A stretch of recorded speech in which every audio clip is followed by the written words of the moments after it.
If your doctor just checked your cholesterol recently and said everything looked fine, I need you to watch this because the rules just changed. I'm not talking about a small update, I'm talking about a full rewrite. The 2026 American College of Cardiology and the American Heart Association Dyslipidemia Guidelines just dropped, and most doctors haven't even read it yet. I'm Dr. Sievers, NeighborhoodDocB. I'm a board certified family medicine doc and community doc. In this video, I'm going to break down the 5 biggest shifts in these guidelines, what changed, what matters, and what you need to do about it right now. Here's what most people think about cholesterol. Keep your LDL low. I'm done, right? Your doctor runs your cholesterol panel. Your LDL is less than 100. They say you're fine. You go home. That's been the standard for years. But here's the thing. That's no longer enough. Not even close. The 2026 guidelines expanded everything, what we look at, who we treat, when to start medicine, and wow, they're telling us to think about cholesterol in kids. I know, stick with me, I'll break it all down. I'm going to go through 5 major shifts. Everything ranked by how much things change, what you need to be doing. Stay with me. Shift number 1, it's not just LDL anymore. Here's something that sounds small, but it's actually massive. The guidelines officially changed their name. They dropped the word cholesterol and replaced it with dyslipidemia. That's not just semantics. They're now telling every doctor in America to look at the full picture, not just LDL, but triglycerides, remnant particles, and something called Lp(a), which is lipoprotein(a). Most of you have never heard of Lp(a), and most doctors have never tested for it. And that is kind of the whole problem, because Lp(a) is not your average cholesterol number. It's almost entirely genetic. You can't diet it away. You can't exercise it away. Statins barely touch it. The 2026 guidelines just gave it a class 1 recommendation, which means it is now standard of care to measure Lp(a) at least once in every single adult. One time, that's all, because it doesn't really change. It's your genetic baseline. Why does this matter? If your Lp(a) is elevated above 125 nanomoles per liter, your risk for a heart attack goes up about 40%. If it's above 250, your risk can double. And most people and even doctors have never ordered this test, me included. So here's my ask. Next time you're at the doctor's office, ask about Lp(a). That's it. But don't be surprised that they may not have the test.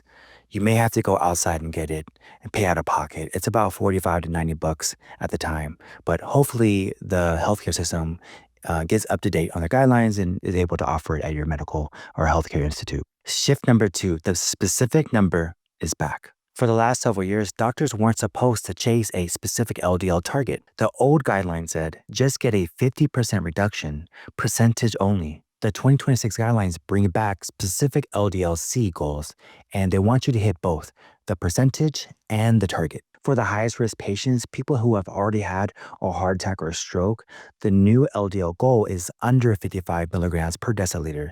That is aggressive. That is intentional. And if you're thinking my LDL is 90 and my doctor says I'm fine, keep watching. Context is everything. Shift number 3. This one I'm most passionate about. We have to start early. The 2026 guidelines now specifically address children. Kids as young as 9 to 11 years old should be screened for cholesterol, especially if there's a family history.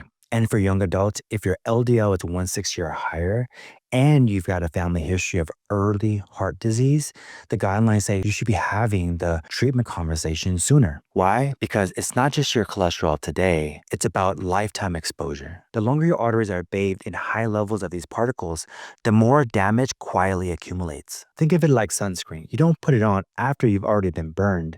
You protect early, you start early. And here's a part that hits different. I grew up in Long Beach. I've watched people in my family and community get hit with heart attacks and strokes that didn't get caught early enough because nobody had this conversation with them the right way early enough. That's why this shift matters. That's why I'm talking about it. Shift number 4, supplements are officially out. Let me say this with love, because I know a lot of you are taking fish oil, red yeast rice, berberine, CoQ10. Someone on social media told you to do this specifically to lower your cholesterol. The 2026 guidelines just gave all of those a class 3 recommendation. Class 3 means not recommended, may cause harm. Not only do they not work for cholesterol, they may actually cause harm in some cases. Now, look, some supplements have other benefits, and I'm not here telling you to throw everything away. But if you're taking a pill specifically to fix your cholesterol and skipping a real conversation with your doctor, we got to talk. Real medicine, real data, real results.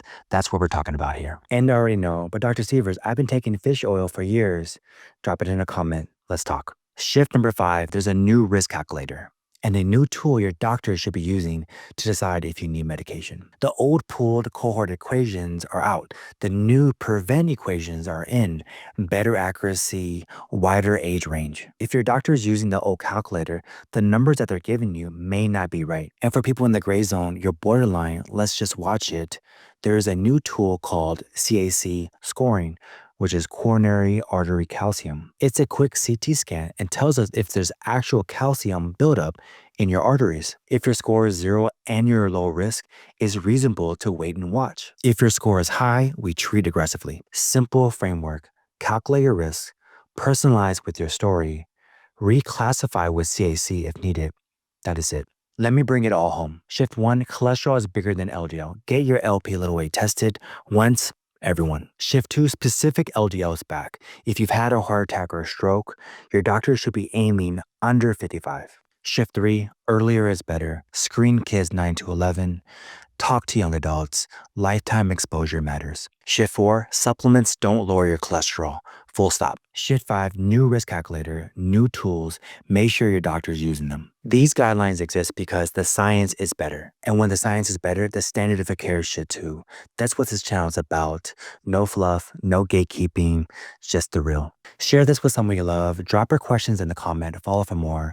Most people want to know your cholesterol numbers, but I want you to know the right numbers, all of them.